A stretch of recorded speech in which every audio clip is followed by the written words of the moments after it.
Welcome to musicmoveit.com. I am Torio, and today I want to discuss all the ways a record label makes money.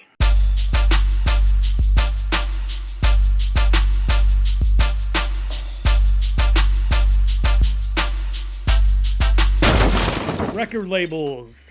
There are still many major labels out there that make good money, and there are also a tons of indie labels out there.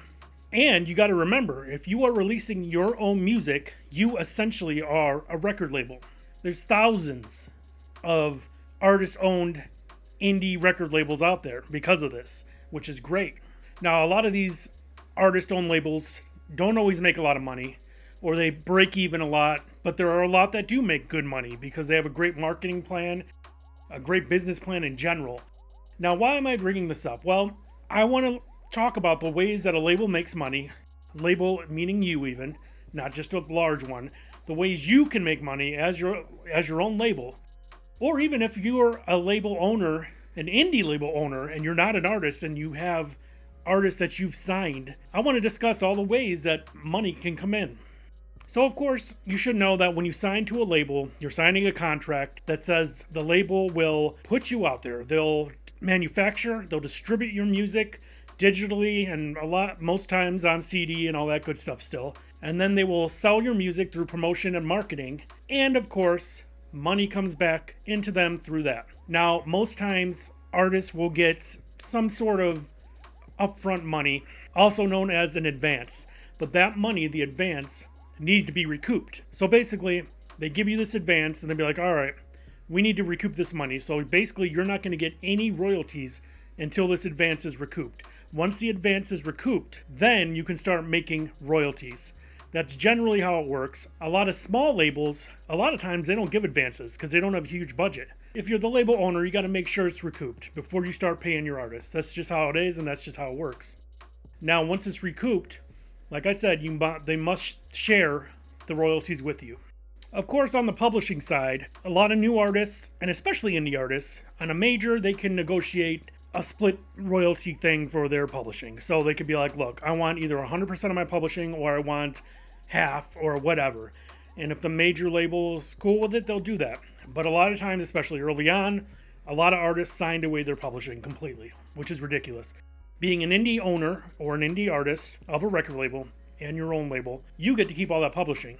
As an indie, if you own your own label and you have artists on the label, you should be fair. If you want a piece of the publishing, don't just take it all. They need some as well. They need money. So maybe split it with them. Whatever the artists want, try to negotiate fairly with them. Another way they get revenue, of course, is not only through music publishing, but also through licensing your music. So if another artist wants to cover it, they can give them the license and they get paid. Or you will get paid if you're your own label.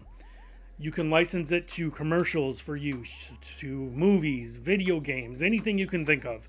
And the major labels have complete departments to try to get your song licensed for use in whatever, stuff I said before. You can do the same thing. And of course, you'll get all that money as an indie, as your own label. And of course, back to publishing. Did you know that you could get paid when you do performances through your pro, your performance rights organization? What you have to do though, you have to turn in set lists to do that to your pro. So every time you perform, you need to turn in a set list, where you performed at, and turn it in, because those clubs that you perform at, they have to pay a blanket license to ASCAP or BMI or whatever. And if you give these set lists and where you played to your performance rights organization, you will get royalties from it. And a lot of artists don't realize that. For info on that, you got to go to your website like ASCAP and BMI, or call them and ask them how you go about submitting set list to where you played at. It's pretty amazing, and a lot of people don't realize that. Another way a label can make money, or yourself, if you're an indie, is merchandise. I brought this up before.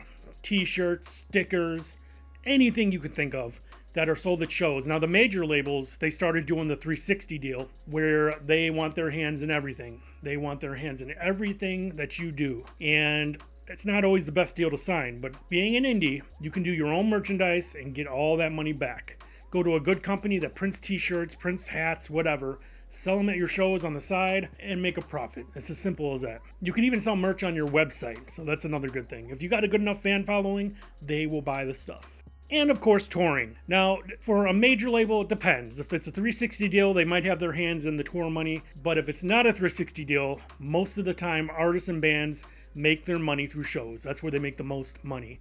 And as an indie, you could do the same thing. Once you get that fan base up, you're able to open shows and you can get paid for your shows.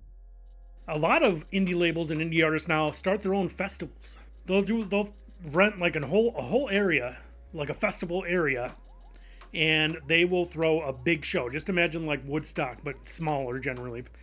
And they get a bunch of other bands to get in on it, and then they have this big festival and make a ton of money. It's a lot of thinking to it, but it can be done, especially if you have the fans for it. So all in all, those are the basic revenue streams that come into a label. So it's not a big deal as long as you have a sense of business and know what you're doing and know profit margins and this and that. Because everybody gets a piece of money, if you think about it. Even, if you're an indie artist, you're going through TuneCore, they're getting a piece of the money because you have to pay them to distribute it. So that's just an example, but everyone gets money somehow along the line when you're releasing a record. It's incredible. There's money everywhere. It's just up to you to try to get people to give it to you for your product. Think about that. If you like this video, give it a thumbs up. I also want to remind you the new episodes on this channel called Send Me Music Friday. And if you want to send music to get your music mentioned on those shows, send it to musicmoveit@gmail.com. I'll put everything in the description of what you need to send to this email address to get on one of those shows. So please do that. Also, subscribe if you haven't yet. I have tons of other videos with great subject matter on music business. And there's a tons of other links down there in the description that can help you out. Hopefully get your music career going. So check it out. Thank you for listening, and I will talk to you soon.